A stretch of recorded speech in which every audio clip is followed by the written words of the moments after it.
Me llamo Leonardo, tengo 33 años, soy originario de Zumpango, en el Estado de México. Trabajo como plomero, de esos que van con su mochila de herramientas en la espalda y una cubeta colgando del brazo, cruzando colonias con más baches que banquetas. No soy un hombre de muchas emociones, pero esa noche, la del 15 de mayo, la tengo tatuada en la memoria como una herida que no termina de cerrar. Todo empezó con la fiesta patronal del barrio. Como cada año, se montó la feria en la explanada frente a la iglesia de San Pedro. Hubo juegos mecánicos, puestos de tacos, el escenario para los grupos norteños y, por supuesto, fuegos artificiales. Era una de esas fiestas donde los olores se mezclan. El copal de la iglesia con el sudor, la carne asada, el elote hervido y la pólvora. Yo había ido acompañado de mi esposa Laura y de mi hijo Emiliano, de apenas 7 años. Nos gusta pasear entre los puestos, comprar alguna artesanía barata, dejar que el niño se suba al minitren y luego cerrar la noche con una cerveza y una orden de quesadillas. Era sábado por la noche. La fiesta estaba en su punto. El pueblo entero parecía volcado sobre esa pequeña explanada. Los niños corrían entre la gente, algunos jóvenes bailaban cerca del escenario, y las familias como la mía paseaban en busca de algo con que llenar el estómago. Nos detuvimos frente a un carrito de esquites y pedí 3, 1 sin chile para el niño, y 2 con su buena ración de limón y salsa para Laura y para mí. A un par de metros, la banda tocaba Caballo Dorado y una fila de señoras trataba de seguir el ritmo, riéndose entre empujones. En medio de esa escena tan típica, tan nuestra, comenzó todo. No hubo gritos, no hubo advertencia, solo se escucharon 2 detonaciones secas, seguidas por una ráfaga que hizo vibrar el suelo bajo mis pies. Al principio, pensé que eran cohetes, de esos de vara larga que revientan sin luz, como latigazos. Pero algo en el sonido me hizo voltear instintivamente. No venían del cielo, venían de entre la gente. La segunda ráfaga fue más intensa, un estruendo metálico, como si el mundo se hubiera partido en 1000 pedazos. Vi cómo el vendedor de algodones de azúcar se tiraba al suelo con todo y su carrito. Escuché el chillido de las mamás buscando a sus hijos. Laura me jaló del brazo, pero yo ya tenía a Emiliano pegado al pecho. Lo abracé con tanta fuerza que sentí que lo podía romper.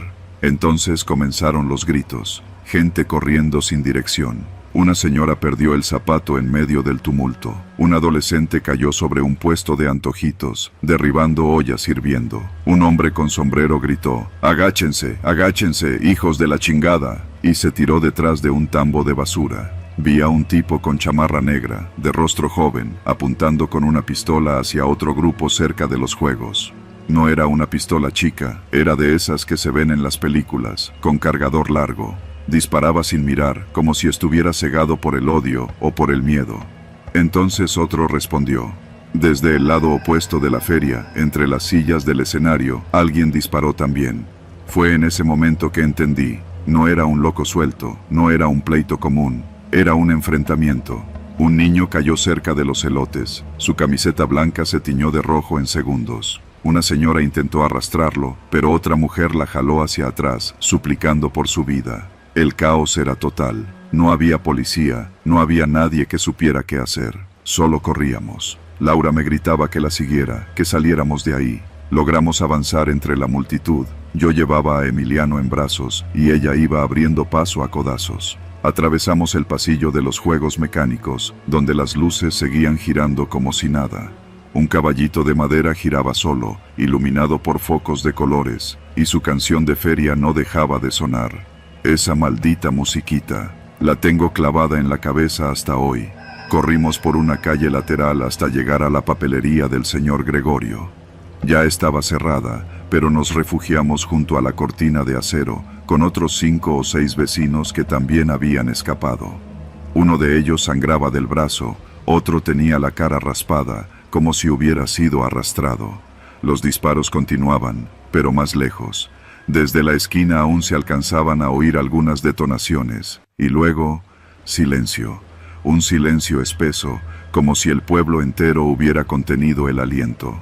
Nadie se atrevía a moverse. Emiliano temblaba entre mis brazos. Laura tenía los ojos desorbitados. Le revisé el cuerpo con la vista, buscando sangre. No tenía, pero su respiración era entrecortada. Pasaron unos 15 minutos. 15 eternos minutos. Luego comenzaron a llegar las patrullas, con su sirena chillona y sus luces girando como estrobos. Un vecino con celular en mano decía que había por lo menos 5 muertos, que uno era un chavo del barrio de La Cañada y otro del grupo contrario, de una colonia cercana, los de Santa Lucía. Cuando todo se calmó, me atreví a regresar por nuestro coche. Caminamos despacio, como si el suelo pudiera volver a rugir.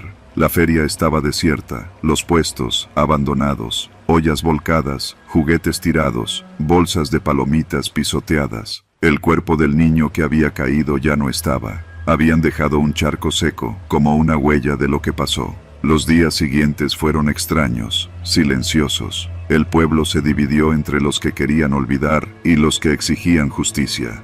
Pero en el Estado de México, la justicia a veces es como un globo de feria. Bonito por fuera, pero vacío por dentro. Dijeron que eran pleitos entre células pequeñas, que todo fue un ajuste de cuentas. Pero nadie explicó por qué lo hicieron a las 9 de la noche, en medio de una fiesta con cientos de familias. Desde esa noche, Emiliano ya no duerme igual.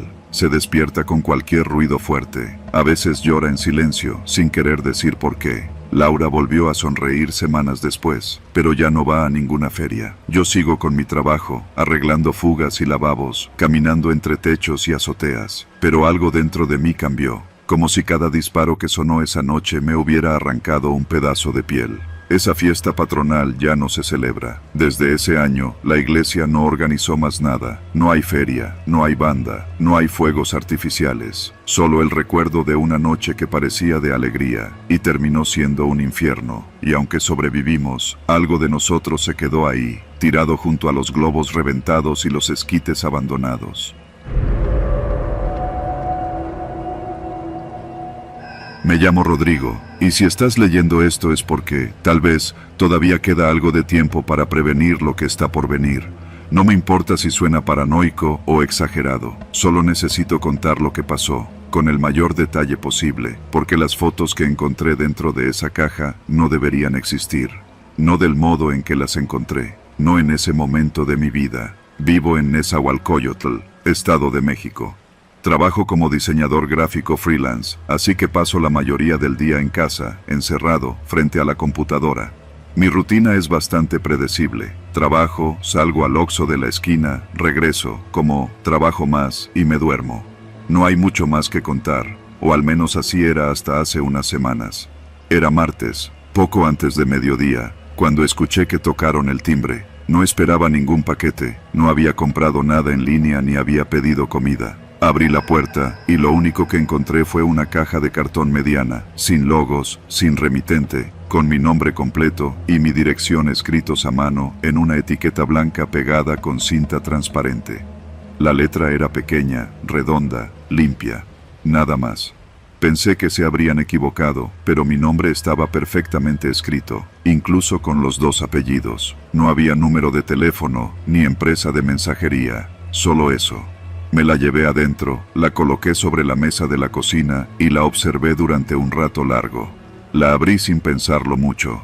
Estaba sellada con cinta gris, y al abrirla sentí un olor peculiar. No desagradable, pero sí viejo, como papel guardado durante años en un closet húmedo. Dentro no había ningún objeto más que un sobre de manila grueso, abultado por el contenido. Al abrirlo, lo que cayó sobre la mesa me hizo sentir como si el tiempo se detuviera. Eran fotos. Cientos, impresas en papel fotográfico barato, muchas de ellas ya descoloridas en los bordes. Algunas estaban pegadas entre sí por la humedad o el paso del tiempo. Pero lo más perturbador no era eso. Era el hecho de que todas las fotos eran de mí, de mi familia, de mis vacaciones. Fotos que yo no había tomado, fotos que nadie más debería tener, fotos de hace meses, incluso años, capturadas desde ángulos que no recuerdo haber visto jamás. Algunas eran de hace 2 veranos, cuando fuimos a Acapulco. Reconocí la alberca del hotel, la mesa donde desayunábamos. Estaba mi mamá, mi papá, mi hermana y yo. En la mayoría de las imágenes yo no estaba mirando a la cámara, estaba de espaldas, o caminando, o dormido en una reposera. Algunas eran claramente tomadas desde lejos, como si alguien nos hubiese seguido, pero otras eran demasiado cercanas. Una me mostró durmiendo en el sillón de casa, otra en la regadera, de espaldas. No podía explicarlo, no entendía cómo alguien podía haber capturado eso sin que yo lo notara. Busqué entre las fotos con las manos temblorosas. Todas eran mías, en diferentes etapas de mi vida. Una de cuando era adolescente, en el patio de la secundaria. Otra, de una salida con mi exnovia, en un restaurante de satélite. No tenía idea de cómo alguien pudo tener acceso a esos momentos. No eran fotos públicas, muchas eran privadas, nunca las subí a redes. Me senté, no supe cuánto tiempo estuve allí, con las fotos regadas sobre la mesa. Intenté pensar con lógica. ¿Alguien me estaba gastando una broma? ¿Era una especie de amenaza? ¿Un acosador? Llamé a mi hermana. ¿Recuerdas el viaje a Acapulco de hace 2 años? Le pregunté. Claro, ¿tú o mis papás tomaron fotos donde yo saliera dormido en la playa? No que yo recuerde. ¿Por qué? Nada. Solo preguntaba. No le dije más. No quería alarmarla. Pasé la tarde clasificando las imágenes. Eran más de 200. Algunas estaban fechadas por impresiones digitales en el reverso. Otras, no. Casi todas eran tomadas con cámaras distintas, según el tipo de papel y la resolución. Había una que me dejó completamente helado. Era reciente. De hecho, podía jurar que era de esa misma semana. En ella, salía yo caminando hacia el Oxxo que está a 3 calles de mi casa. Llevaba puesta la misma playera azul que usé el domingo. Me veía desprevenido, con los audífonos puestos. Estaba justo a punto de cruzar la calle. La tomé entre las manos y comencé a sudar. ¿Quién me había seguido tan recientemente? ¿Por qué? ¿Y por qué me dejarían una caja con todas estas imágenes? En ese momento, decidí llamar a la policía. Pensé que no me iban a creer, pero la oficial que me atendió fue bastante directa. ¿Alguien ha intentado contactarte después de esto? ¿Has notado si falta algo en tu casa? Respondí que no. Me recomendaron hacer una denuncia formal, pero dijeron que probablemente sería difícil rastrear al responsable sin más pruebas. Me pidieron guardar la caja y no desechar nada. Las siguientes noches no dormí bien. Puse candados en todas las ventanas, reforcé la cerradura principal y dejé la luz del pasillo encendida. Revisaba constantemente el patio, las cámaras de seguridad del edificio, aunque, como era de esperarse, ninguna apuntaba directamente hacia la entrada de mi departamento. Me sentía vigilado. Cada sombra fuera de lugar me hacía saltar. Cada sonido del edificio se amplificaba.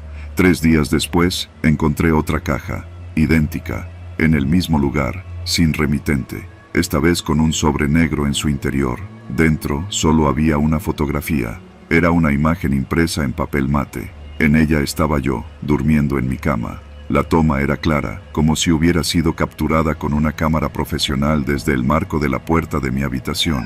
Lo más aterrador no fue eso. Lo peor fue lo que vi al fondo de la imagen, detrás de mí, parcialmente cubierto por la sombra del closet. Una figura. No podía ver bien su rostro, pero estaba de pie, inmóvil, observándome dormir. Vomité en el fregadero, llamé de inmediato a la policía. Esa noche hicieron una revisión completa del departamento. No encontraron a nadie, no había signos de que alguien hubiese entrado, las cerraduras intactas, nada fuera de lugar. Me sentía cada vez más paranoico. Dejé de dormir, dejé de trabajar, ni siquiera encendía las luces de casa por completo. Vivía a oscuras, en silencio, esperando el siguiente paso. Y llegó. Una semana después, tocaron a la puerta. 3 golpes secos, precisos. Me armé de valor, miré por la mirilla y no vi a nadie. Esperé unos minutos y abrí. Una caja más, pequeña, negra, sellada con cinta roja. Dentro no había fotos, solo una nota escrita a mano, con la misma caligrafía de la etiqueta original. Siempre has estado acompañado, solo queríamos que lo supieras. No había firma, no había más pistas. Llevé todas las pruebas a la policía. Me tomaron en serio, pero sin resultados. Iniciaron una investigación por acoso, revisaron mis redes, pidieron acceso a cámaras del municipio, pero nunca encontraron nada concreto, nadie que entregara las cajas, ningún rostro sospechoso. Al final, me recomendaron cambiarme de domicilio. Lo hice. Me mudé con mi primo a otra zona, más al norte del Estado de México, y durante un tiempo, todo pareció volver a la normalidad. Hasta ayer, salí a caminar para despejarme. Crucé hacia un pequeño parque y me senté en una banca. Sobre la banca había algo. Una caja. La reconocí antes de tocarla. Y ya no tengo duda, esto no se trata solo de mí, esto no se va a detener. Me llamo Gilberto, tengo 37 años, y desde hace casi una década soy encargado de una tienda de abarrotes familiar en San Cristóbal Centro, Ecatepec. No es grande ni muy moderna, pero ha sobrevivido gracias a que la colonia entera nos conoce. En las buenas y en las malas, ahí hemos estado. Me toca cerrar casi todos los días, entre semana y fines, y aunque la zona no es la más tranquila del mundo, con el tiempo uno aprende a leer la calle, a identificar quién solo pasa, quién se queda, y quién no debería estar. Esa noche era jueves, casi las 11. El tráfico en la avenida Insurgentes había bajado, y ya no se oía ni el silbido del tren ligero que pasa por la vía Morelos. Empecé a guardar la mercancía de la entrada. Los bultos de croquetas, los costales de azúcar, el anuncio de cervezas de cartón que siempre tengo que levantar cuando hay viento. Hacía frío, pero nada fuera de lo normal. Mi prima Vane, que me ayuda en las tardes, ya se había ido. Me dejó todo listo para cerrar. Solo tenía que bajar la cortina, ponerle el candado y sacar la basura. Esa rutina la he hecho tantas veces que ya ni la pienso.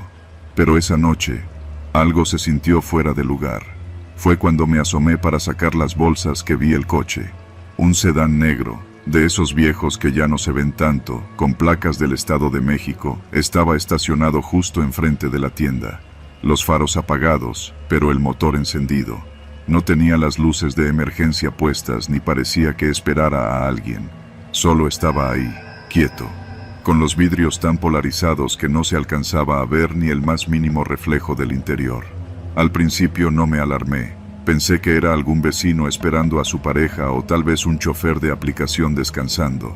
Pero pasaron 5 minutos, luego 10, y el coche seguía sin moverse. No se encendía la luz interior, no se bajaba ninguna ventanilla, nada. Lo que me puso en alerta no fue el coche en sí, sino la sensación de que alguien adentro me estaba viendo. Y no una mirada casual, sino fija, clavada. De esas que se sienten aunque no las veas. Intenté actuar normal, cerré la cortina, la aseguré con el candado y me puse a barrer un poco la banqueta, como si no me hubiera dado cuenta de su presencia. Pero no podía evitar echarle el ojo cada tanto. Nada, ni un solo movimiento, solo el ruido suave del motor al ralentí. Tuve que pasar justo frente a él para tirar la basura en el contenedor de la esquina. Caminé despacio, con las bolsas colgando de los dedos. Al pasar junto al coche, escuché cómo bajaron ligeramente una ventanilla, lo suficiente para que se oyera el motor un poco más fuerte. Me giré, tratando de ver hacia adentro, pero todo estaba oscuro. Aún así, pude sentir que había alguien. Lo sabía. No dije nada, no hice gesto alguno, solo seguí mi camino y tiré la basura como si no hubiera pasado nada. Cuando regresé, el coche seguía en el mismo lugar. Me quedé en la banqueta, fingiendo revisar el candado otra vez. Fue entonces cuando lo escuché. Un clic, como el sonido seco de una cámara fotográfica o un teléfono tomando una foto. No traía mi celular en la mano. No había nadie más en la calle. No había ningún destello. Pero lo escuché claramente. Miré a mi alrededor y por un segundo dudé de mí mismo. Pensé que tal vez era el sonido del motor, pero no. Ese no era el tipo de ruido que se confunde, era un clic intencional, como si alguien dentro del coche me hubiera tomado una foto. Decidí entrar otra vez a la tienda, aunque ya estaba cerrada. No suelo hacerlo, pero esa vez me metí rápido por la puerta trasera, la de la bodega. Cerré con seguro y me quedé en silencio, escuchando desde adentro. Pasaron unos minutos. Me asomé discretamente por la rendija metálica de la cortina. El coche seguía ahí. Pero ahora el motor estaba apagado. El silencio era brutal. Ya no era la paranoia. Lo sabía. Algo no estaba bien. Mi corazón empezó a latirme en el cuello. No era miedo normal. Era esa sensación que te dice que no debes salir, que algo allá afuera está mal. Pensé en llamar a la policía, pero ¿qué iba a decir? Hay un coche estacionado afuera de mi tienda. Eso no era un crimen. Fui por mi celular. No tenía señal. Caminé hasta el fondo de la tienda para reiniciar el módem. A veces se alenta y deja de emitir red. Cuando llegué, noté que el disyuntor de la caja de luz estaba abajo. Nadie había tocado eso. Yo lo había dejado encendido. Lo levanté. Las luces no regresaron. Volví a bajar y subir el interruptor varias veces. Nada.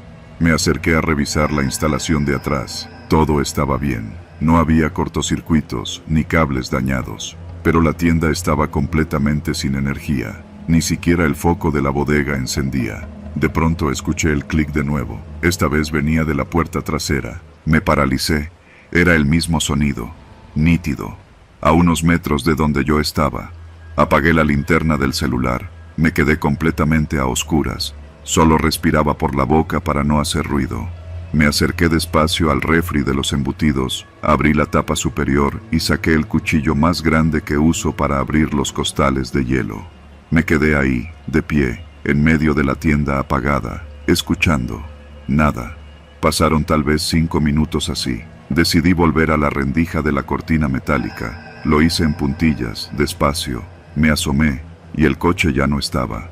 Pensé que se había ido. Respiré un poco más tranquilo, hasta que me di cuenta de algo. En el parabrisas del local había una hoja blanca, sujeta con cinta transparente. Salí por la puerta trasera con el cuchillo en la mano.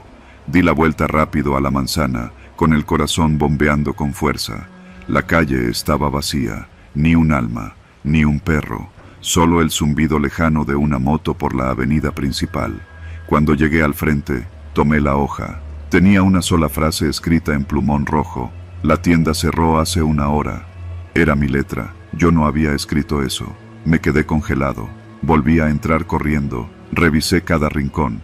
Todo estaba en su lugar, pero las cámaras de seguridad estaban desconectadas. La computadora del mostrador estaba apagada, como si la hubieran desenchufado, pero el cable seguía en su lugar. Revisé el cajón donde guardo mis libretas, y la que uso para anotar los cortes del día tenía la hoja arrancada. La última. Salí de nuevo. Caminé varias cuadras. Fui hasta la gasolinera más cercana. Entré con el cuchillo en la mochila. Traté de no parecer alterado y pedí prestado su teléfono. Llamé a mi primo, que vive a 2 colonias. Le pedí que viniera por mí. Me recogió media hora después. No me hizo muchas preguntas. Me creyó sin que tuviera que dar explicaciones. Esa noche no regresé a mi casa. Dormí en la suya. O más bien, intenté dormir. Al día siguiente, al regresar a la tienda, todo parecía normal. Pero cuando revisé las grabaciones de las cámaras desde el DVR que guarda copias automáticas, vi algo. Justo a las 10:53 de la noche, hay un fragmento de video donde aparezco yo, parado frente al mostrador, mirando a la puerta, y luego volteando hacia la cámara con una sonrisa que no reconozco. Solo dura 5 segundos. Luego la grabación se corta. Desde esa noche, ya no cierro solo. Vane siempre se queda conmigo. Y si el último cliente sale después de las 10, dejo el candado puesto desde dentro y no vuelvo a abrir hasta el día siguiente. Ya no me quedo a sacar la basura. No me importa si huele mal o si llegan los de salubridad. Porque una vez lo escuché de nuevo, el clic, y vi un sedán negro pasar lentamente, con los cristales completamente oscuros, como si supiera exactamente a qué hora cierro.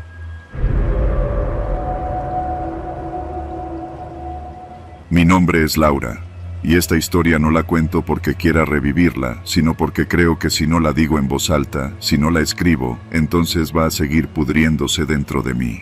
Todo empezó con algo que muchas mujeres hemos hecho sin darle tantas vueltas: bloquear a un ex. Pero a veces, lo que una piensa que es el final, apenas es el comienzo.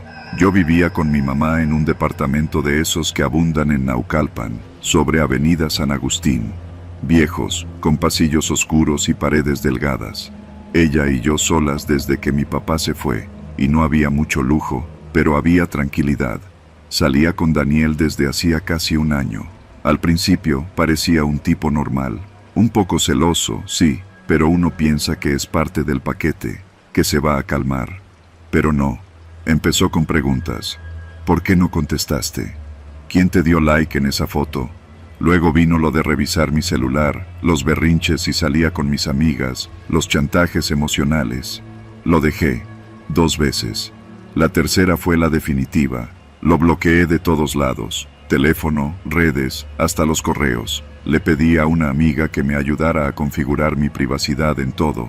Hasta entonces pensé que era suficiente, que todo se iba a calmar. Pero no. La primera llamada fue a la semana. Yo no estaba en casa. Mi mamá me la contó después, como quien comenta algo casual. Me habló un hombre preguntando por ti. No dijo su nombre, solo que tenía que hablar contigo. Le dije que seguro era algún error, que no le contestara si volvía a marcar, que bloqueara el número. Pero el número cambió, y volvió a marcar, luego otro, y otro. Comenzó a sonar el teléfono fijo, ese que casi nunca usábamos y que ni siquiera recordaba que teníamos. ¿Por qué no quieres contestar?, decía la voz, y colgaba. Mi mamá pensó que eran bromas pesadas, pero yo no. Yo ya había escuchado esa voz muchas veces, incluso cuando intentaba hablarme bonito. Era Daniel. La siguiente llamada fue distinta. Mi mamá atendió porque creyó que era de su trabajo. Ya sé dónde viven, no le hagas al cuento, dijo la voz. Así, fría, sin titubeos. Mi mamá, que siempre había sido una mujer fuerte, me miró esa vez con una expresión que no le conocía. No era miedo, era otra cosa, era impotencia. Fuimos a la policía, les dije todo, nombre, número, dirección, hasta la universidad en la que estudiaba.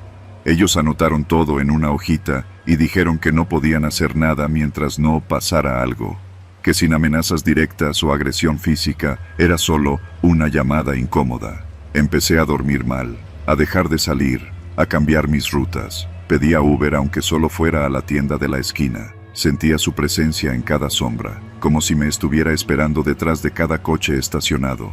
Una noche, mientras mi mamá preparaba café en la cocina, sonó el celular de casa. Yo lo contesté. Ya no me importaba nada. Ya entendí que no quieres estar conmigo, dijo Daniel, con esa voz que conocía tan bien. Pero no tienes por qué hacerla de mártir. Nomás dile a tu jefa que deje de meterse donde no debe. No sé cómo no grité. Me quedé paralizada, con el teléfono temblando en mi mano. ¿Qué quieres?, le dije finalmente. Verte, platicar, una última vez. Le colgué. Al día siguiente, mi mamá no apareció a la hora de siempre. Trabajaba en un laboratorio médico y salía a las 2:30. Yo estaba en casa, esperando, y supe que algo estaba mal cuando dieron las 4. La llamé, nada. Escribí, nada. A las 5, la policía me habló. La señora tuvo un incidente, está bien, pero necesitamos que venga al hospital de Cruz Roja en Satélite. Tomé un taxi. No podía ni llorar. Solo pensaba que me había equivocado, que debía haberlo denunciado más fuerte, que debía haber hecho más. Cuando llegué, la vi en una camilla. Tenía un vendaje en la frente y el labio roto. Me dijo que un tipo en moto la había alcanzado en la esquina de la clínica, que le gritó algo que no entendió y luego la empujó. Se golpeó contra una reja, no le robó nada, solo se fue, y no había cámaras, porque claro que no las había. Esa noche ya no dormí, me senté frente a la computadora y escribí todo. Abrí mi cuenta de Facebook con otro nombre, busqué a Daniel, había creado otro perfil, con su segundo nombre. Ahí estaba, activo, con publicaciones indirectas, cosas como, no todos saben valorar, y, a veces hay que dejar que la vida cobre lo que se debe. Le mandé un mensaje. ¿Quieres verme? Está bien, mañana a las 6, en la cafetería de siempre, pero deja a mi mamá en paz. Es conmigo, no con ella. Nunca respondió. Al día siguiente fui, lo juro. Fui con el corazón en la garganta. En mi bolsa llevaba un gas pimienta que una amiga me había regalado hace años. Me senté en la mesa del rincón, ordené un café y esperé. 10 minutos, 15, media hora, no llegó. Pero cuando regresé a casa, la cerradura del departamento estaba forzada. No entró, no robó nada, solo había dejado algo en el suelo, justo frente a la puerta. Una foto mía, vieja, de cuando fuimos juntos a Cuernavaca. Estaba recortada, solo salía yo. Al reverso, con su letra, decía, no me obligues. Mi mamá se desmoronó. Llamamos de nuevo a la policía. Ahora sí, ya era más grave. Pero dijeron que no había pruebas, que podía ser cualquiera. Yo ya no comía, vivía asustada, miraba por la ventana cada 5 minutos. Me volví paranoica. Le pedí a un primo que me ayudara, que viniera a quedarse unos días. Él fue el que, finalmente, lo cachó. Lo vio desde la azotea, escondido en un coche, a media cuadra. Llamamos al 112, y esta vez, por alguna razón, llegaron rápido. Lo encontraron en el coche, con su celular en la mano, con fotos mías en la galería, fotos tomadas desde afuera de mi edificio, fotos donde salía mi mamá. Tenía un cuchillo en la mochila. Cuando lo detuvieron, no opuso resistencia, solo los miró y dijo, no saben lo que están haciendo, ella me va a buscar tarde o temprano. Lo metieron por acoso agravado y allanamiento, pero salió a los 2 días. 2. Yo ya no vivía ahí. Me fui con una tía a Ixtapaluca. Cambié de número, cerré redes. Mi mamá se fue a vivir con mi hermana, al norte. Nunca volvió a contactarnos, no hasta ahora. Hace 3 días, recibí una carta en mi nuevo trabajo, sin remitente. Solo decía, uno no se olvida tan fácil, yo no. Ya fui a denunciar. Me dijeron lo mismo de siempre, que sin pruebas, no pueden hacer nada. Pero esta vez, yo sí puedo. Así que lo digo aquí, para quien lea esto. Para que si me pasa algo, sepan dónde buscar. Para que no digan que no sabían. Para que otras no tengan que vivirlo en silencio. Porque a veces el miedo no tiene cara de fantasma, sino de alguien que alguna vez te abrazó.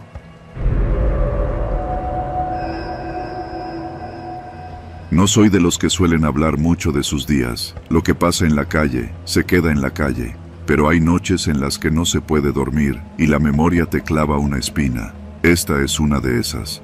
Era jueves. Eran casi las 9 de la noche. Venía saliendo de mi trabajo en una refaccionaria por la vía López Portillo, allá por la colonia La Piedad, en Tultitlán.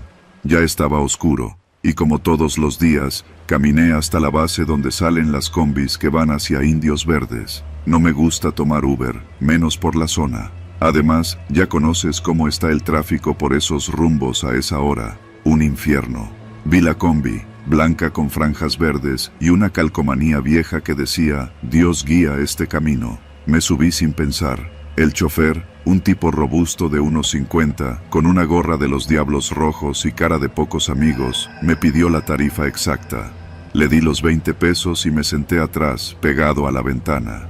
La combi ya tenía varios pasajeros, una señora con una bolsa del mercado, un chavo con audífonos, una pareja que iba discutiendo en voz baja y un señor que parecía maestro, con lentes gruesos y una mochila desgastada. Yo era el sexto. Durante el trayecto subieron 3 más, una muchacha que olía a perfume barato, un albañil con casco en mano y un tipo alto, moreno, con sudadera negra, que se sentó justo frente a mí. Este último no dijo una sola palabra, no miraba a nadie, ni siquiera al chofer. Traía la capucha puesta y los brazos cruzados. El viaje avanzaba lento. Era uno de esos días en los que el ambiente se siente pesado sin razón. Todo mundo iba callado, como si la ciudad hubiera pactado un silencio incómodo. Pasamos por una zona medio fea, cerca de una calle sin luz, cuando de pronto el chofer se desvió de la ruta. No por mucho, solo por una calle. Dijo algo como, hay bloqueo por allá. Tengo que rodear. Nadie protestó. En esta zona, a veces uno prefiere callarse y dejar que las cosas fluyan. Pero el silencio se volvió más tenso. A los pocos minutos, 2 hombres subieron en una esquina sin paradero. No estaban esperando, simplemente salieron de la nada. Uno se puso junto al chofer y el otro se sentó en la puerta corrediza, como si fuera normal. El que se quedó junto al chofer sacó una pistola y gritó lo que todos tememos escuchar. Ya se la saben, hijos de la chingada, celulares, carteras, relojes, y sin hacerla de pedo. El grito fue como un hachazo. La señora del mercado chilló bajito. El chavo de los audífonos se los quitó de inmediato. El señor de lentes le entregó su cartera sin dudar. La pareja dejó sus teléfonos sobre el asiento, sin siquiera verse. Uno de los rateros se encargó de recoger todo. Pasó de uno en uno. El otro apuntaba, tranquilo, como si fuera rutina. Me tocó entregar mi celular. No lo pensé. Saqué el viejo Motorola que apenas sirve para WhatsApp y lo puse en su mano temblando. Luego mi cartera. No traía mucho, solo 100 pesos y la tarjeta del metro. Me la quitaron sin revisar nada. Cuando le tocó al tipo de la sudadera, el que iba justo frente a mí, todo cambió. Tú, cabrón, saca el celular, le dijo el que tenía la pistola, pero el tipo no se movió. Que saques el pinche celular. Nada, el tipo seguía ahí, con los brazos cruzados, la cabeza gacha, la capucha cubriéndole los ojos. Nadie respiraba, ni el chofer, ni los ladrones, ni nosotros. ¿Te crees muy cabrón o qué?, dijo el que recogía las cosas. Se acercó y le dio un golpe seco en la rodilla. El tipo no se quejó, solo alzó la cabeza lentamente. Cuando le vi la cara, algo se me revolvió en el estómago. No estaba enojado, estaba sereno, pero no como quien no tiene miedo, sino como alguien que sabe exactamente lo que va a pasar. No traigo celular, dijo con voz baja. No mames, contestó el ladrón, sacando la pistola del otro y apuntándole a la cara. Ahora sí ya valiste madre. Y en ese segundo, todo explotó. El tipo de la sudadera se lanzó sobre él. No gritó, no avisó, solo se le fue encima. El sonido de los golpes fue seco, brutal. Le quitó la pistola con una facilidad que no parecía real. El otro ratero intentó disparar, pero el tipo le dio una patada en la muñeca y la pistola voló por la ventana. El chofer intentó frenar, pero el tipo lo golpeó con el codo en la mandíbula y el volante giró. La combi chocó contra un poste, pero a baja velocidad. El tipo no se detuvo. Tenía la mirada vacía, sin rabia, sin odio, solo determinación. A uno de los rateros lo dejó inconsciente, al otro lo tiró del vehículo con la cabeza sangrando. El chofer, sangrando de la boca, se quedó tirado en su asiento. Los pasajeros, paralizados. Nadie gritaba, nadie grababa, nadie pedía ayuda. Todos habíamos visto algo imposible. El tipo de la sudadera tomó las 2 pistolas, las metió en la mochila del señor de lentes y miró al resto. «A ustedes no los vi», dijo, y se bajó sin más. La combi quedó en medio de la calle, con los faros rotos, 2 asaltantes tirados y 9 pasajeros que no sabíamos si agradecer o temerle más a ese hombre. Alguien, no sé quién, llamó a una ambulancia. Cuando llegaron los policías, dijimos lo mismo, que subieron 2 tipos a asaltarnos y que uno de ellos se cayó al intentar huir, que no supimos cómo pasó, que el susto no nos dejaba recordar nada más. Nos dejaron ir uno por uno. Yo caminé varias cuadras hasta encontrar otra combi. No hablé con nadie, no saqué mi celular, no dormí esa noche. Días después, en las noticias, apenas y se mencionó el caso. Intento de asalto frustrado en transporte público, sin detenidos, sin testigos. No he vuelto a ver a ese tipo, ni quiero. Pero desde entonces, cada vez que alguien se sube a la combi con la capucha puesta y los brazos cruzados, yo bajo en la siguiente parada. No importa si voy tarde, no es miedo, es respeto, porque hay gente allá afuera que no necesita una razón para hacer justicia por su cuenta, y a veces la justicia tiene el rostro más tranquilo del mundo.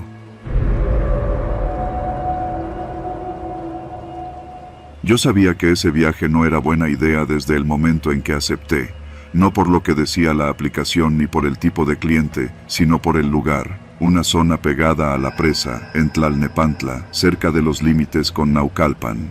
Conocía bien esa parte del Estado de México. Tenía su propio ritmo, su propio código, y no era exactamente el sitio donde uno quería quedarse sin gasolina o señal a medianoche. Pero el viaje era corto y había pocos pedidos esa noche. Me dije, 5 minutos, dejas al pasajero y te largas. Lo que no sabía era que esa decisión me iba a costar más de lo que podía imaginar. Todo empezó poco después de las 11. Estaba dando vueltas por Vallejo cuando me cayó la alerta de la aplicación. Un joven pedía un viaje desde la avenida Mario Colín, cerca de un Oxxo de esos que nunca cierran. El destino, una calle llamada Callejón del Bordo, en la colonia San Juan Ixhuatepec. Apenas 4 kilómetros. Fácil, rápido, pensé. Llegué en menos de 7 minutos. El pasajero ya estaba ahí. Un tipo joven, delgado, con sudadera negra, gorra y una mochila. Me saludó apenas con la cabeza. Se subió atrás sin decir palabra. Noté que miraba mucho por la ventana, nervioso, como si esperara a alguien más. ¿Todo bien?, le pregunté sin girar la cabeza. Sí, nomás me urge llegar. Y no dijo más. El tipo no era muy conversador, pero eso no era raro. Muchos prefieren no hablar. Tomé la ruta más directa, pasando por la México-Pachuca. El tráfico estaba ligero y la noche, aunque nublada, no tenía ese aire pesado que a veces se siente en la ciudad. Pero apenas nos desviamos rumbo al destino, las cosas empezaron a cambiar. La zona se puso más oscura, las calles estaban mal iluminadas y cada vez que pasábamos una esquina, se notaban grupos de chavos parados, fumando o mirando los coches. Uno que otro nos echaba ojo. Nadie decía nada, pero el ambiente pesaba. ¿Seguro que es por aquí?, le pregunté cuando vi que el GPS nos metía en una calle de terracería flanqueada por casas a medio construir. Sí. Tú sigue derecho, es una privada, pero ahí vivo. No le dije nada, solo asentí, aunque algo en mi estómago ya me apretaba. La calle estaba oscura, con uno que otro foco colgado de un poste, y perros sueltos ladrando en la distancia. A la izquierda, una llantera cerrada. A la derecha, un terreno baldío con escombros. Y al fondo, un muro sin pintar con grafitis. El lugar olía a humedad, tierra mojada y basura. De pronto, el pasajero se inclinó hacia mí desde el asiento de atrás y dijo, Aquí bájame, es ahí donde está ese poste con el foco. Frené despacio, apagué las luces altas para no llamar la atención. Iba a girar para darle la vuelta a la calle cuando el tipo dijo: no te vayas todavía, solo espérame tantito, 5 minutos. Te doy 100 varos más. Neta. Lo miré por el retrovisor, sus ojos eran inquietos, como los de alguien que no duerme bien. Dudé, pero 100 pesos son 100 pesos. Asentí. 5 minutos, carnal, nada más. El tipo bajó sin cerrar del todo la puerta, caminó hasta una reja oxidada al lado de una barda alta, tocó con los nudillos y se quedó ahí parado. Yo me acomodé en el asiento, puse música bajita y traté de no mirar mucho a los lados. No quería parecer curioso ni metiche. En lugares así, la neutralidad es protección. Pero pasaron 5 minutos, y luego 10. La tensión creció. Me bajé un poco el cristal y escuché algo que me puso la piel tensa. Pasos. No venían del Chavo, venían de la otra calle, más atrás. Me giré y vi a 3 tipos caminando en fila por el borde de la calle. Uno traía gorra blanca, los otros 2 iban encapuchados. Uno llevaba algo en la mano. No alcancé a distinguir si era un bate o un tubo. Instinto. Puse la palanca en reversa. Estaba por arrancar cuando vi al Chavo salir corriendo de la casa. Sin avisar, abrió la puerta trasera, se metió de un salto y gritó: ¡vámonos ya! Ni pregunté. Aceleré. La llanta trasera patinó un poco por la tierra suelta, pero logré tomar la curva. En el retrovisor, vi a los 3 tipos echar a correr detrás de nosotros. Uno lanzó una piedra que rebotó en la cajuela con un golpe seco. El corazón me palpitaba como nunca. ¿Qué pedo fue eso, güey?, le grité.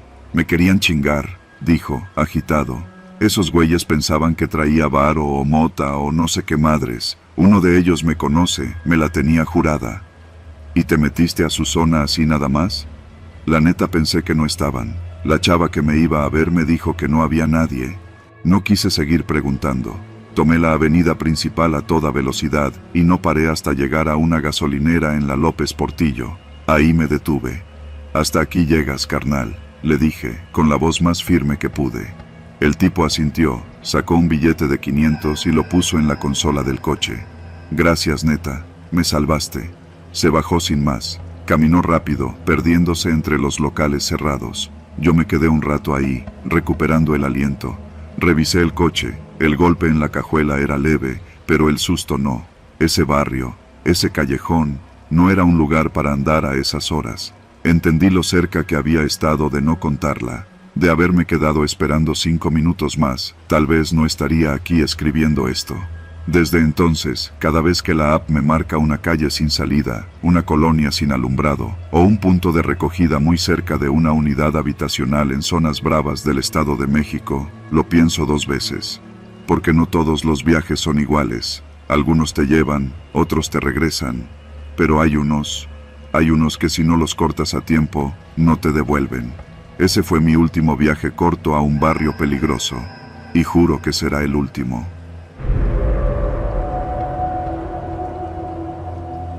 Dicen que en el Estado de México pasan cosas que no salen en las noticias, que hay lugares donde nadie entra, y si entras, ya no cuentas la historia.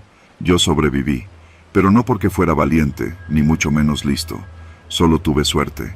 O tal vez, al revés. Era sábado por la noche, cerca de las 3 de la madrugada. Había salido con Alma, mi novia, a un bar en la zona centro de Naucalpan. Nada elegante, pero con buen ambiente. Llevábamos más de 2 años juntos, y esa noche, después de varios tragos y algunas miradas incómodas con un tipo que no dejaba de vernos desde la barra, acabamos discutiendo en la calle, justo frente al estacionamiento del bar. No recuerdo por qué empezó el pleito. Tal vez por celos, tal vez por el cansancio acumulado, o por el alcohol, que a veces hace que digas lo que no quieres y calles lo que sí. El punto es que los gritos se escuchaban hasta la avenida. Estábamos solos. La mayoría ya se había ido, y el bar había cerrado hacía rato. «Ya estuvo, Daniel», gritó Alma, dándome la espalda. «Consíguete a alguien que te aguante». Se alejó rumbo a la esquina, caminando rápido, mientras yo iba detrás pidiéndole que se calmara. Fue entonces cuando escuchamos el motor de una camioneta encendiéndose justo detrás de nosotros. Me giré. Era una Suburban negra, polarizada, estacionada junto al bar. No le di importancia. Pensé que sería de algún cliente que también ya se iba. Pero apenas llegamos a la esquina, una segunda camioneta, también negra, sin placas, apareció del otro lado de la calle. Se detuvo en seco, no traía luces prendidas. Bajaron 4 tipos con pasamontañas. Todo pasó en segundos. Uno de ellos sacó una pistola y gritó: «¡Al suelo, cabrones!». Yo me congelé. Alma gritó, pero ni siquiera pudo correr. En menos de 10 segundos nos tenían a los dos con las manos atrás, esposados con cinchos de plástico. Nos metieron en la segunda camioneta, a empujones, como si fuéramos animales. Nadie en la calle, ningún coche pasó. Era como si el mundo se hubiera puesto en pausa solo para nosotros. En la camioneta olía a gasolina, a sudor, a metal viejo. Tenía los vidrios completamente tapados por cartones negros. No sabíamos a dónde íbamos. Ni una palabra, solo silencio. Ni siquiera nos amarraron los ojos. Y eso, aunque parezca raro, fue lo peor. Porque ver el camino y no poder hacer nada al respecto te mata por dentro. Pasamos por calles de terracería. Me fijé en un letrero antes de que saliéramos de la zona urbana. Bienvenidos a San Francisco Chimalpa. Zona de bosque, cerros, caminos sin luz. Eso me asustó más que las armas. Nos tuvieron casi 1 hora sin hablar. La camioneta se detuvo en una zona cerrada. Se escuchó el rechinar de un portón metálico. Después, un camino empedrado. Luego, bajamos. Alma lloraba, temblando, pero uno de los tipos le metió un codazo en las costillas que la dejó sin aire. Nos llevaron a una bodega vieja, con muros de lámina oxidados y piso de tierra. Había sillas, solo 2. Nos sentaron y nos encañonaron. No nos dijeron nada durante los primeros minutos. Uno de ellos sacó un celular viejo, sin funda, y empezó a grabarnos. «Nombre completo», dijo con voz gruesa, apuntándome. «Daniel Herrera». «¿Y ella?» «Alma Juárez». «Es mi novia», respondí con la voz cortada. «¿Qué hacen aquí?» «Discutíamos, nada más». Salimos del bar. El hombre se detuvo. Apagó el teléfono. Otro, más joven, preguntó: ¿No eres el pinche chaparro de los lentes? ¿Qué? Contesta, cabrón. El que estaba tomando fotos en la barra, ¿no eras tú? Negué con la cabeza. No tenía idea de lo que hablaban, ni lentes uso. El tipo se alejó, frustrado. Se formó un silencio extraño, solo interrumpido por el crujido del metal con el viento. Nos agarramos al equivocado, dijo uno, finalmente. El objetivo era otro. ¿Qué hacemos?, preguntó otro, más nervioso. Lo que pasó después fue como un mal sueño. Empezaron a discutir entre ellos. Uno quería soltarnos ahí mismo. Otro decía que ya nos habían visto la cara. Otro decía que había que esperar la orden. No sabíamos si nos iban a matar, dejarnos ahí o llevarnos a otro lugar. Alma ya no podía hablar. Estaba en shock. Le sostenía la mano, pero ni eso parecía calmarla. De pronto, uno de ellos salió a hacer una llamada. Alcancé a oír lo que decía. Sí, patrón. No, no es el sujeto. Andaba con una morra. No, no traen nada. Sí, lo revisamos. Sí, ya sé. Sí, entiendo. Colgó. Entró. Nos miró. Los vamos a soltar, dijo. Pero no sonaba como una buena noticia. Sonaba como una advertencia. Nos amarraron los ojos ahora sí. Subimos de nuevo a la camioneta. Nos soltaron cerca de una barranca, donde solo se oía el sonido del agua y de los perros a lo lejos. Nos dijeron que contáramos hasta 100 antes de quitarnos las vendas. Cumplimos. Cuando abrimos los ojos, estábamos completamente solos, en medio del monte, sin luz, sin señal, desorientados, descalzos. Nos habían quitado los zapatos, los celulares, el dinero, todo. Tardamos más de 3 horas en bajar por un camino de terracería hasta que vimos una carretera. No sabíamos dónde estábamos. Le hicimos señas a un tráiler que pasó sin detenerse, luego a otro. Al tercero, un conductor se compadeció y nos subió. Estábamos en la autopista México-Toluca, a la altura de La Marquesa. Volvimos a casa con ayuda del trailero. No sabíamos qué decir. Nadie nos creyó al principio. En la delegación se burlaron de nosotros. Seguro fue un secuestro express. Páguenle a alguien para que se los ubique, nos dijo un policía. Pero no pidieron rescate, no pidieron nada. Fue un error, solo eso. Una semana después, supimos que un tipo fue ejecutado afuera del mismo bar, a la misma hora. Una noche después, lo confundieron con alguien que había visto de más. Lo mataron con 3 tiros. en la misma esquina donde Alma y yo discutimos. Nunca volvimos a ese bar, ni a Naucalpan. A veces sueño con esos hombres, no porque me hicieran daño físico, sino porque me dejaron vivo sabiendo que no debía estar allí, y porque entendí que, en este país, a veces no necesitas hacer nada para perderlo todo, solo estar en el lugar equivocado. No sé si contarlo sirva de algo, pero siento que si no lo hago, voy a terminar perdiéndome en mi propia cabeza. No fue hace tanto. Fue en una noche cualquiera, de esas que parecen normales hasta que dejan de serlo. Yo vivo en Los Reyes La Paz, en el Estado de México. Una colonia donde las casas se apilan unas sobre otras, donde los perros callejeros son parte del paisaje, y donde la noche, aunque parezca tranquila, siempre esconde algo.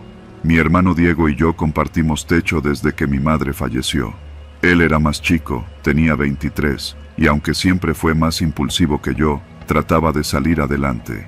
Vendía tenis clonados por internet. Le iba bien, la verdad. Aunque su carácter a veces lo metía en problemas, nunca imaginé que algo tan simple como eso lo pondría al borde de la muerte. Era un viernes por la noche. Habíamos cenado tacos de suadero en la esquina, como cada semana. Luego él se encerró en su cuarto a chatear con su novia, y yo me puse a ver la tele. Eran como las 11 cuando el silencio del barrio fue interrumpido por lo que primero creí fue una llanta reventada. Pero no. Fueron 4.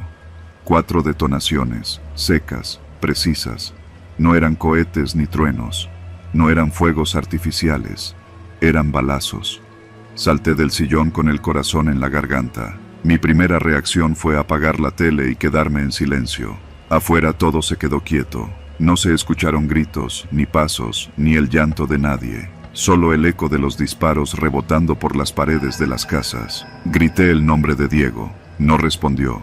Corrí a su cuarto. La puerta estaba abierta y él no estaba. La ventana del patio trasero estaba abierta también, lo cual no era raro. A veces salía a fumar allá. Pero algo se sentía raro. Su celular seguía cargando en la cama, y sus tenis estaban a medio poner junto al colchón, como si se hubiera salido deprisa. Me asomé al patio y grité otra vez. Nada. Ahí fue cuando me dio el primer vuelco el estómago. Salí a la calle en chanclas, sin pensar. La calle estaba desierta. Algunos vecinos ya se habían asomado, otros solo veían desde detrás de las cortinas. Todo mundo había oído los disparos, pero nadie decía nada. Caminé unos metros hacia la esquina, y al dar vuelta, lo vi. Diego estaba tirado en la banqueta, de lado, con una mano apretando su costado. Había sangre, mucha. 2 tipos en moto huían a toda velocidad hacia el periférico, uno con una mochila que reconocí de inmediato. La mochila de Diego. Corrí sin pensar. Lo único que recuerdo es que me arrodillé a su lado y lo sostuve como pude. No lloré, ni grité, solo temblaba. Tranquilo, tranquilo, carnal, ya va a venir la ambulancia, le decía, aunque no había llamado a nadie todavía. Me dispararon, por unos putos tenis, me dijo, la voz ronca, como si hablara desde muy lejos. Le apreté la mano y marqué al 112, que es el número al que los vecinos llaman aquí cuando no quieren esperar a que la policía llegue 40 minutos tarde. Tardaron unos 15. Cuando llegó la patrulla, los policías no se bajaron al principio, encendieron las torretas, barrieron la calle con las lámparas, y luego uno de ellos se acercó con la mano en la pistola. ¿Qué pasó aquí? Le dispararon, se está desangrando. Uno de los oficiales se inclinó y tocó el cuello de mi hermano, luego pidió por radio una ambulancia, aunque yo ya la había pedido también. Diego estaba consciente, pero apenas. No gritaba, no se movía mucho, solo me miraba, como si no entendiera bien qué le había pasado. Yo trataba de hablarle, de mantenerlo despierto. No sé de dónde me salían las palabras, solo las decía. El paramédico llegó en una ambulancia desvencijada de una clínica de la zona. Lo revisaron en silencio, como si fuera rutina. Uno de ellos dijo, 2 impactos, uno en el abdomen, otro en la pierna. Está estable, pero hay que moverlo ya. Me subí con él. La ambulancia arrancó lento, como si no fuera una urgencia. Atravesamos calles llenas de baches, topes mal hechos y luces apagadas. En cada alto, el paramédico revisaba sus signos y anotaba cosas. Yo solo podía ver su rostro. Había algo roto en su mirada, como si hubiera entendido algo que yo aún no comprendía. En el hospital de La Perla me tuvieron horas esperando afuera. Mientras tanto, llegó la policía ministerial. Me interrogaron en una salita, como si yo fuera cómplice de algo. ¿Sabes si tu hermano tenía problemas con alguien? No. ¿Vendía droga? No. Vendía tenis. Clonados, sí, pero tenis. ¿Tenía enemigos? ¿Deudas? Negué una y otra vez, pero ellos ya tenían su teoría. Según ellos, Diego había sido asaltado por una entrega mal hecha. Un cliente que, en lugar de pagarle, decidió dispararle y robarle. Pero yo no lo creo, porque una semana antes, Diego había recibido mensajes raros. Primero fue uno que decía, "Te vamos a caer", desde una cuenta sin foto. Luego una llamada que no quiso contestar. Yo le pregunté y él solo se rió. Puros vatos ardidos, no pasa nada. Pero sí pasó. Diego sobrevivió. Estuvo internado 12 días. Le retiraron un fragmento de bala del intestino y aún cojea de la pierna izquierda. Pero está vivo. No sé cómo. Desde entonces ya no vende nada. Cerró sus cuentas, tiró todos los catálogos, bloqueó hasta a los proveedores. Dice que no quiere saber nada de eso, que no vale la pena. Yo tampoco soy el mismo. Cada que escucho un tronido, me agacho por instinto. En la noche ya no salgo. Me quedo con la puerta atrancada, la tele apagada y el oído puesto en cada rincón de la calle. El sonido de una moto me revuelve el estómago. Y hay algo más. Días después del balazo, llegó a la casa un sobre, sin remitente. Dentro había una hoja doblada en 4, con una sola frase escrita en pluma azul. Eso fue un aviso. La próxima, no fallamos. Fuimos al Ministerio Público. Se la enseñé a la gente y su respuesta fue encogerse de hombros.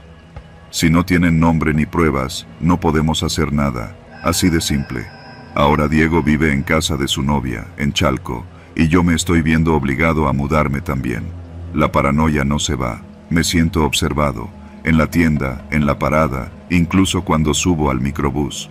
Porque en esta colonia no necesitas enemigos reales para vivir con miedo. Basta con que alguien te vea 2 veces, que te cruce la mirada equivocada, que le vendas al cliente de otro sin saberlo. Y eso, al parecer, es suficiente para que quieran matarte. Ya no se trata de los tenis, ni del robo, ni del susto. Se trata de saber que, en esta ciudad, tu vida puede valer menos que una mochila con mercancía pirata. Y que cuando escuches disparos en la noche, no sabrás si van por ti, por tu hermano, o por nadie en particular. Pero esta vez, sí fueron por él. Y eso no se me va a olvidar nunca. Nunca me ha gustado salir tarde de casa, y mucho menos en la colonia donde vivo, pero esa noche no tenía opción. Tenía que ir por algo urgente al Oxxo de la avenida principal, a unos 7 u 8 minutos caminando desde mi calle. Era jueves, cerca de las 11:30 de la noche, y la ciudad ya estaba en ese punto raro donde no hay nadie, pero tampoco hay silencio. Uno que otro coche pasaba, algún perro ladraba a lo lejos, y de fondo siempre está ese zumbido eléctrico de los postes. Apenas salí de mi casa, sentí ese pequeño nudo en el estómago que no supe identificar. Tal vez era solo incomodidad, o tal vez era instinto. Caminé rápido, sin detenerme, con la sudadera puesta y las llaves en el bolsillo derecho, bien agarradas por si tenía que usarlas como defensa. En mi colonia, en el municipio de Tultitlán, eso era casi un reflejo. Llegué al Oxxo. Las puertas automáticas se abrieron con ese zumbido familiar y dentro estaba el típico ambiente fluorescente, con música de reggaetón bajo, 2 empleados aburridos y un señor borracho comprando cigarros. Compré una bolsa de pan, unos sobres de café y una caja de cigarros que pensé guardaría para el fin de semana. Pagué, metí todo en una bolsita amarilla y salí sin dar más vueltas. Afuera, la calle estaba igual que antes, vacía, pero con esa sensación densa de que algo te observa desde los rincones. Caminé con paso firme, sin distraerme, mirando de reojo hacia los lados cada tanto. No me gusta usar audífonos de noche, ni sacar el celular. Las calles del Estado de México no son para andar distraído. Crucé la avenida y en cuanto pasé el último poste de luz, supe que algo no iba bien. Escuché pasos, no los míos, otros. No eran apresurados, pero sí constantes, rítmicos, sin la naturalidad del paso de alguien relajado. Y lo más preocupante, cada vez que yo disminuía el ritmo, esos pasos también lo hacían. Volteé rápido, sin detenerme. Vi a 2 tipos. No los había visto en el Oxxo, eso lo recordaba bien. Uno era alto, con chamarra de mezclilla y gorra. El otro, más bajo, con pants oscuros y mochila. No hablaban entre ellos. Solo venían caminando detrás de mí, a una distancia prudente, pero no lo suficiente para ignorarlos. Me giré de nuevo hacia el frente. Apreté los dientes. Sabía lo que tenía que hacer. No correr, no mostrar miedo, no meterme en calles sin salida. Solo seguir caminando y estar listo. La calle que conecta la avenida con mi casa es larga y mal iluminada. Tiene solo 3 postes funcionales. El resto están muertos desde hace años. A medio camino hay un lote baldío, una escuela cerrada por remodelación y un parque infantil abandonado que, a esas horas, parece el escenario perfecto para una pesadilla. Seguí caminando. Escuchaba sus pasos. No se acercaban, pero tampoco se alejaban. Crucé el lote baldío con el corazón en la garganta. Ya no solo era nervios, era miedo, real. En la esquina, cerca del parque, hay un pequeño local de tacos que a veces cierra tarde. Esa noche estaba apagado. Maldita sea. Me detuve un instante en la esquina. Fingí buscar algo en la bolsa, como si dudara de a dónde ir. Era una estrategia para confirmar algo. Volteé hacia la derecha, como si fuera a ir hacia la escuela cerrada. Escuché los pasos detenerse también. Me giré de nuevo con disimulo. Ahí estaban, parados, viéndose entre ellos. No hablaban, no fumaban, no hacían nada más que esperar. No tenía dudas, me estaban siguiendo. Metí la mano en el bolsillo derecho. Apreté las llaves. Una de ellas tenía el borde limado a propósito, por si algún día me veía en la necesidad de usarla como arma. Pensé en regresar, pero si lo hacía, me encontraría de frente con ellos. No era opción. La única alternativa era seguir caminando, llegar a mi calle, entrar rápido y esperar que no intentaran nada. Crucé frente al parque. La reja oxidada estaba abierta. Lo miré por reflejo, y entonces lo escuché. Un silbido, agudo, una especie de señal. Me congelé por un segundo. Empecé a caminar más rápido. No quería correr. Si corría, los provocaba. Si caminaba, tal vez pensaban que no había notado nada. Llegué a la esquina de mi calle. Ya podía ver mi casa a lo lejos, con la luz del porche encendida. Aceleré un poco más, ya casi. Pero entonces escuché los pasos detrás de mí aumentar. No corrían, pero sí venían con paso firme, decidido. Me giré, los vi, ya estaban más cerca. Uno de ellos sacó algo del pantalón. No alcancé a ver qué. Tal vez solo era un celular, tal vez no. No me quise arriesgar. Corrí como no corría desde la secundaria. Escuché sus pasos detrás. Me perseguían. Ya no era paranoia, ya no era suposición. Me estaban cazando. Saqué las llaves del bolsillo mientras corría. Me acerqué a mi casa. Mis piernas ardían. Sentía que el corazón se me iba a salir del pecho. Escuché una voz que gritaba algo detrás. No entendí qué. Llegué a la reja. Metí la llave con torpeza. No entraba. La giré mal. Me estaba temblando la mano. Los pasos se acercaban. Lo sabía. Podía sentirlo. La llave entró. Abrí. Me metí. Cerré con fuerza. Cerré también la puerta de la casa. Todo en segundos. Respiraba como si me hubiera ahogado. Me pegué a la puerta. Escuché los pasos detenerse frente a mi casa. No tocaron, no dijeron nada, solo se quedaron ahí, por un par de segundos. Luego se fueron. Corrí a la ventana. Apenas asomé la cortina. Los vi alejarse caminando hacia la esquina. Tranquilos, como si nada. Como si no acabaran de perseguirme como animales. No dormí esa noche. No pegué un ojo. Al día siguiente, conté lo que pasó. Nadie pareció sorprendido. Una vecina me dijo que hace semanas algo similar le ocurrió a su hijo, que unos tipos lo siguieron desde el mercado hasta su calle. Otro vecino me dijo que por esa zona ya se han dado varios asaltos, que nadie hace nada porque, si no hay sangre, no pasa nada. Desde entonces, no salgo al Oxxo de noche. Compré gas pimienta por internet, cambié mis rutas. Y todas las noches, al cerrar la puerta, reviso que la llave esté bien puesta, que la reja esté bien cerrada. Porque esos dos tipos no dijeron ni una palabra, no me tocaron, no sacaron un arma. Pero sus intenciones eran claras, estaban esperando algo, tal vez una orden, tal vez el momento justo para actuar. No lo lograron, pero estuvieron cerca, muy cerca. Y eso es lo que más miedo me da.